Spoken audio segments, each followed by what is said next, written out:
दसऱ्यानिमित्त राज्यात विविध ठिकाणी मेळाव्यांचं आयोजन. मुंबईत ठाकरे गट तसंच शिंदे गटाचा शिवसेना मेळावा, तर बीड जिल्ह्यात पंकजा मुंडे आणि मनोज जरांगे यांच्या मेळाव्याचं आयोजन.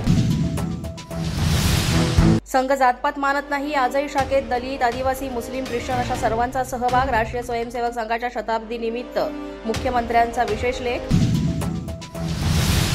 सावरगावातील भगवान भक्तिगडावर पंकजा मुंडेंचा मेळावा, धनंजय मुंडेही उपस्थिती लावणार.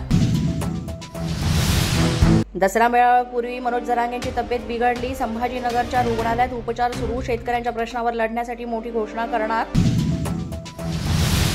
संघाच्या कार्यक्रमाला न जाण्याचा सरन्यायाधीशांच्या आईचा निर्णय, आम्ही आंबेडकरी चळवळीसाठी समर्पित, कुठलीही शंका नको, कमलाताई गवई यांच्याकडून स्पष्ट.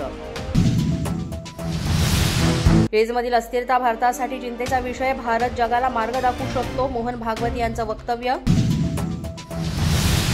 100 वर्षाच्या प्रवासादरम्यान संघाविरुद्ध अनेक कट कारस्थानं रचण्यात आली. संघाला नामशेष करण्याचा प्रयत्न झाला, मात्र प्रत्येक संकटात स्वयंसेवक स्थितप्रज्ञ राहिली. संघाच्या शताब्दी निमित्त मोदींचा लेख.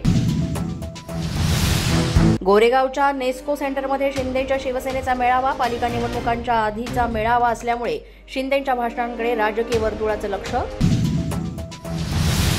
नागपूरच्या रेशीमबाग मैदानात विजयादशमीचा उत्सव, राष्ट्रीय स्वयंसेवक संघाच्या मेळाव्याला माजी राष्ट्रपती रामनाथ कोविंद यांची उपस्थिती, तर मुख्यमंत्री फडणवीस, नितीन गडकरी यांचीही मेळाव्याला हजेरी.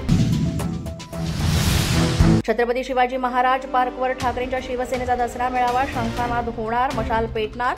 ठाकरे महापालिका निवडणुकीचा रणशिंग फुंकणार. पोलीस बंधा न्यूजच्या बातमीपत्रात आज इतकंच. तुम्हाला आमचं बातमीपत्र कसं वाटतंय याबाबत अवश्य अभिप्राय कळवा. यासाठी पोलीस बंधा न्यूजचे YouTube चॅनल सबस्क्राईब करा, तसंच आमचं फेसबुक, इंस्टाग्राम आणि ट्विटर अकाउंट फॉलो करा. अधिक माहितीसाठी आमच्या www.policemazhanews.com या वेबसाईटला भेट द्या. आमचे अधिकृत प्रतिनिधी व्हायचे असेल तर स्क्रीनवर दिलेल्या क्रमांकांवर आजच संपर्क साधा. आजच्या बातमीपत्रात इतकंच. पुन्हा भेटूया पुढील बातमीपत्रात. तोपर्यंत पाहत रहा पोलीस माझा न्यूज.